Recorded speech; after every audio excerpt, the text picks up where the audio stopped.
नमस्कार, मी Nilesh Deshpande, advance bio agrotech limited, enzyme manufacturing क्षेत्रातली अग्रगण्य कंपनी जी भारत आणि भारताबाहेर शेतीमधील विविध उत्पादने लागणारी, त्याच्यानंतर शेतीची किंवा जमिनीची उत्पादकता आणि बिनविषारी उत्पादने प्लस त्याचं प्रोडक्टिव्हिटी या संदर्भात महाराष्ट्र किंवा महाराष्ट्राच्या बाहेरसुद्धा काम करते 2.5 ते 3 वर्षापासून. महाराष्ट्रामध्ये मोठ्या प्रमाणामध्ये सांगली आणि कोल्हापूर या भागामध्ये क्षारयुक्त जमीन हा अतिशय महत्त्वाचा विषय आहे.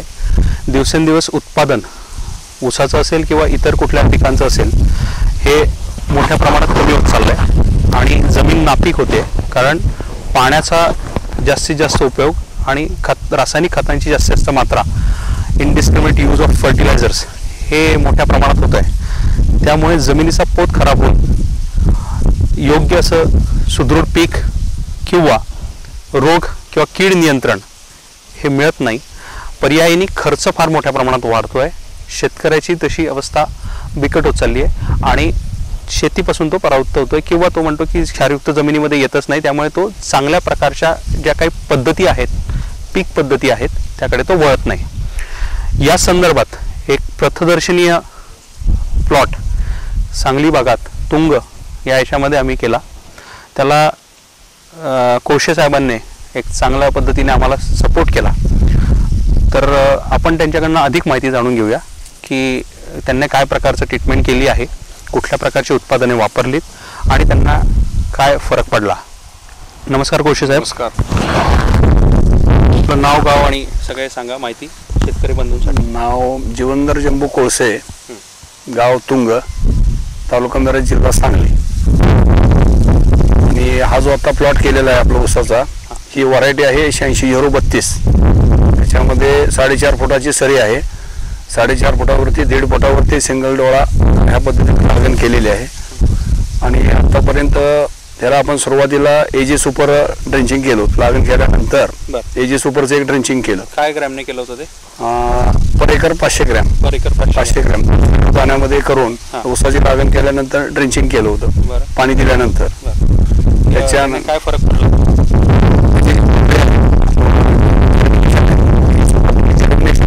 शक्ती चांगल्या प्रकारे झाली. आणि जी उगवण झाली जनरली किती दिवसात झाली? त्यामध्ये 7व्या दिवशी आम्हाला टोटल वरती कोंब आलेले दिसले. 7व्या दिवशी जनरली ऊस उगवायला 20 दिवस जातात, पण ते एजी सुपरमुळं 7व्या ते 8व्या दिवशी आम्हाला ते कोंब वरती 14 दिवसामध्ये 2 ते 3 पानावरती ऊस दिसत होता. एवढा फरक दिसला तो त्याचा.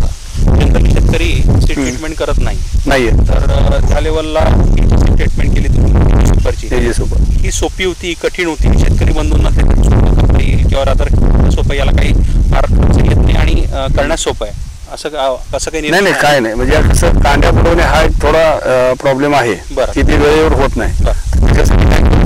ऊसाची लागण केल्यानंतर त्या कांडीवरती ड्रेंचिंग आम्ही केलं. पंपाचा नोजल काढून डायरेक्ट ड्रेंचिंग केलं. ती पद्धत सोपी आहे. ती पद्धत सोपी आहे, काय म्हणजे अवघड त्याच्यामध्ये काही नाही. त्याच्यात तुम्हाला चांगला फरक झाला जर्मिनेशन मध्ये. जर्मिनेशन. दुसरं कुठलं उत्पादन वापरलं? दुसरं म्हणजे याच्यानंतर मग परत आपण एक जिओरिचचं आळवणी केलेली आहे. त्याच्यानंतर 1 महिन्याने केली. 1 महिन्याने जिओरिच एकरी 500 ग्रॅम. ते पण 200 लिटर पाण्यामध्ये ड्रेंचिंगच केलेलं आहे, त्याचं आळवणी केलेली. आणि त्याला किती पाण्यात वगैरे भिजवलं होतं? काय केलं होतं की संध्याकाळी 5 लिटर पाणी घेतलं, त्याच्यामध्ये 500 ग्रॅम टाकलं आणि ते पूर्ण पॅक करून ठेवलं. संध्याकाळी म्हणजे 12 तासानंतर मग सकाळी 8ला गाळायला चालू केलं आपण. म्हणजे 12 तास पाण्यामध्ये भिजवत ठेवलं होतं. ते तुम्ही ज्या पद्धतीने सांगितलं मार्केटिंगच्या लोकांनी, त्या पद्धतीने आपण ते केलं होतं तसं. आणि जिओरिच दिल्यानंतर तुम्हाला काय फरक जाणवला? जिओरिच आल्यानंतर त्याची उंची, त्याचे परत फुटवे, त्याची पानाची काळोखी, असा डिफरन्स त्याच्यामध्ये जाणवला आपल्याला. तसा डिफरन्स जाणवला. मला सांगा की क्षारयुक्त जमीन आहे ही, तुमचा 5 एकरचा पूर्ण प्लॉट आहे. तर या याच्यामध्ये तुम्ही आता बऱ्याच भागात तुम्ही पाहताय क्षारयुक्त, तर जमिनीमध्ये काही फरक पडला का? म्हणजे जमिनीच्या पोतमध्ये काही फरक पडला का? भुसभुशीत झाली का? किंवा पाण्याचं प्रमाण म्हणा किंवा क्षार झिरपणे म्हणा, असं काही तुम्हाला दिसलं का जिओरिच वापरल्यानंतर? जमिनीमध्ये भुसभुशीतपणा जो आहे तो आता जाणवायला लागला आपल्याला. म्हणजे पूर्ण एकदम हार्ड जमीन होती, हा. ते हार्डपणा तो कमी आलेला आहे, हार्डपणा कमी आलेला आहे. गादी वापर हा, गादी वापर चालतो त्या पद्धतीने आपल्याला ते आता जाणवं आलेलं आहे. अच्छा. हा, म्हणजे जमीन सुधारणा झाल्यामुळे आता ऊसाची उंची किंवा फुटवे हाईट जे आहे हा. ते जे आता हे कंपॅरिझन दिसणारे फुटवे हाईट वगैरे आहेत हा. ते त्याच्यामुळे झाले की रूट डेव्हलपमेंट चांगली झाली, म्हणून त्याची वाढ चांगली झाली. चांगली झाली. आता तसं बघायचं म्हटलं तर हा प्लॉट आणि हा शेजारी प्लॉट कंपॅरिझन आपण करू शकतो की हे एका नाही हा एका शेतकऱ्याचा आहे, ही एकाच दिवशीची लागण आहे. ही लागण आणि ही लागण आपण एकाच दिवशी केलेली आहे. पण यांचेही आता फर्टिलायझरचे 2 डोस झालेले आहेत, केमिकल फर्टिलायझर. आपलेही 2 डोस झालेत आणि ऑर्गॅनिक, आणि प्लस आपलं हे जिओरेज आणि हे जे सुपरचं ड्रेंचिंग. हा, आणि हे वरती फवारणीला दिलेलं आहे. बी व्हायटलची परवा एक फवारणी झालेली आहे.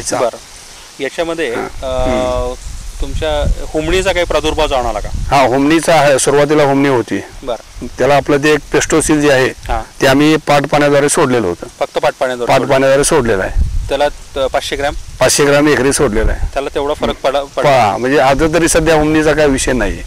ज्या वेळेला सुरुवातीला लागण केली तेव्हा हुमणीचा प्रादुर्भाव होता. हुमणी होती.